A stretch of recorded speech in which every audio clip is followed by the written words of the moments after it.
అన్నమయ్య జిల్లా రాయచోటిలో అన్నా క్యాంటీన్ 2 ని ఏర్పాటు చేశారు। ఈ క్యాంటీన్ ని మంత్రి మండిపల్లి రాంప్రసాద్ రెడ్డి ప్రారంభించారు। రాయచోటి వైసీపీ నేతలకు మున్సిపల్ కౌన్సిలర్లకు స్ట్రాంగ్ వార్నింగ్ ఇచ్చారు। రాయచోటి అభివృద్ధి కోసం మీతో కలిసి పనిచేసేందుకు సిద్ధంగా ఉన్నామన్నారు। వైసీపీ కౌన్సిలర్లు ప్రతి ఒక్క మున్సిపల్ సమావేశానికి రావడం, అధికారులపై జూలు వేయడం మంచిది కాదన్నారు।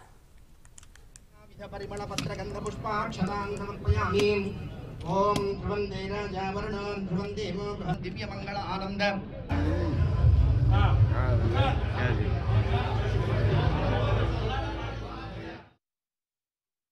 సంతోషంగా ఉంది। రాష్ట్రంలో ఉన్న 175 నియోజకవర్గాల్లో పోలిస్తే ఈ ప్రభుత్వం అలాగే చంద్రబాబు నాయుడు గారి కరుణ రాయచోటి పైన ఎక్కువ ఉన్నట్టు అనిపిస్తా ఉంది। ఎందుకంటే రాయచోటి పట్టణం చాలా చిన్నది, అయినా కూడా ఇక్కడ రెండో అన్నా క్యాంటీన్ ఇక్కడ ప్రారంభిస్తున్నాం।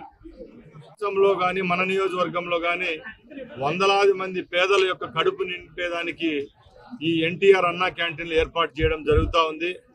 ముఖ్యంగా దీని ఉద్దేశం ఒకటే, ఎందరో అభాగ్యులు కడుపు కూటి కోసం ఎన్నో కష్టాలు పడతా ఉంటారు, వాళ్ళందరికీ నేను సైతం అంటూ ఈరోజు ఈ ప్రభుత్వం ఈ కార్యక్రమాన్ని చేపట్టడం జరిగింది।